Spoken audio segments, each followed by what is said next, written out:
మా బ్రదర్ ఒంగోలు కదా నాన్న ఇది, ఒంగోలు నుంచి ఎలాగొచ్చాడు చూడండి, దేని మీద వచ్చాడు చూడండి, బండి మీద వచ్చాడు. అదిగో లైవ్లో చూపిస్తున్నారు. బండి మీద కూర్చొని వాక్యం వింటున్నాడు. ఎందుకు బండి మీద వచ్చేసాడు? బండి మీద కూర్చొని వాక్యం వింటున్నాడు తెలుసా? 2 కాళ్ళు పనిచేయవు తమ్ముడికి.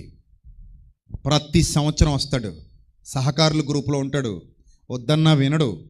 ప్రతి సంవత్సరం ఒంగోలు నుంచి బండేసుకు వచ్చేస్తాడు. ఒక్కడే వస్తాడు.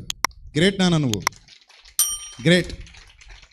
వాళ్ళతో పనిచేసే వాళ్ళందరికీ వాక్యం వినిపిస్తూ ఉంటాడు. ఇదిగో మా అన్నయ్య వాక్యం వినండి, సత్యం చెప్తాడు మా అన్నయ్య, వినండి సత్యం చెప్తాడు అని అందరికీ పంపిస్తుంటాడు, అన్యులకు పంపిస్తుంటాడు. వాళ్ళందరూ చెప్తారట. మొన్న వచ్చి నాకు చెప్తున్నాడు, అన్నయ్య చాలామంది అన్యులు మీ వాక్యం విని నా దగ్గర అప్రిసియేషన్ ఇచ్చే నాకు పొంగిపోతున్నాను అన్నయ్య, నేను చాలా ఆనందంగా ఉంది అన్నయ్య, వాళ్ళు నీ మాటలు వింటున్నారు అన్నయ్య, నీ మాటలు విని నాకు చెప్తున్నారు అన్నయ్య, ఈయన మాకు చాలా నచ్చుతాడు, ఈ ప్రసంగాలు వింటాం మేమని చెప్తున్నారు అన్నయ్య, నేను చాలా హ్యాపీగా ఉన్నాను అన్నయ్య, ఇంకా గొప్పగా నువ్వు వాడబడాలంటున్నాడు.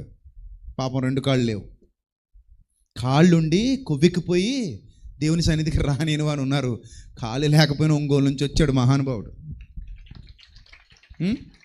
ఒంగోలు నుంచి వచ్చాడు. చూడండి, లైవ్లో చూపిస్తున్నారు అబ్బాయిని. అది గ్రేట్నెస్ అంటే, అది గొప్పతనం అంటే. కొట్టి చూపించాలి ఏమీ లేకపోయినా సరే. జాబ్ చేస్తున్నాడు, ఎవడి మీద ఆధారపడలా. జాబ్ చేస్తున్నాడు. ఏనా నువ్వు చేసే జాబు నాన్న? గవర్నమెంట్ హాస్పిటల్లో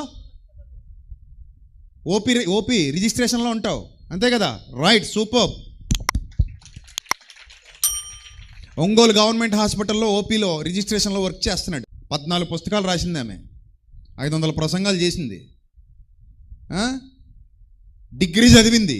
ఏంటి, చెవులు పనిచేయవు, నోరు పనిచేయదు, కళ్ళు పనిచేయవు, అన్నీ పోనీ, మొత్తం స్విచ్ ఆఫ్ అయిపోయి, మొత్తం స్విచ్ ఆఫ్ అయిపోయినా బ్రెయిలీ నేర్చేసుకుంది, 500 ప్రసంగాలు చేసింది, 14 పుస్తకాలు రాసింది. మరి లాంగ్వేజెస్ కూడా చాలా నేర్చుకుందట. ఇంత గొప్ప ఆమె చరిత్ర చదువుకుంటున్నాం మనం. ఇంత గొప్ప ఆమె చరిత్ర చదువుకుంటున్నాం. హెలెన్ కెల్లర్ గురించి. ఆమెకు నోబెల్ ప్రైజ్ కూడా వచ్చింది. ఆమె టాలెంట్ని గుర్తించి, అదిగో ఆవిడకి వచ్చిన రివార్డులు చూడండి. అమెరికా దేశపు అత్యున్నత award, the presidential medal of freedom award ఇచ్చారు ఆమెకి. ఫిలిప్పీన్స్ దేశపు గోల్డెన్ హార్ట్ అవార్డు ఇచ్చారు. లెబనాన్ దేశపు ఆర్డర్ ఆఫ్ క్రాస్ అవార్డు ఇచ్చారు.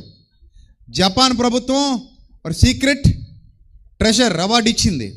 బ్రెజిల్ దేశపు ఆర్డర్ ఆఫ్ క్రాస్ అవార్డు వచ్చింది. ప్రపంచంలో ప్రతిష్టాత్మక విశ్వవిద్యాలయాల్లో డాక్టరేట్లు సంపాదించుకుంది. ఫ్రెంచ్ జాతీయ వికలాంగుల సంస్థ గౌరవ సభ్యురాలిగా ఎదిగింది. ఇన్ని అవార్డులు ఒక్క ఆమె సొంతం చేసుకుంది. హెలెన్ కెల్లర్ భక్తురాలు, దేవుని యందు భయభక్తులు కలిగిన స్త్రీ, కొనియాడబడును అన్న మాటకు నిలువెత్తు నిదర్శనం హెలెన్ కెల్లర్.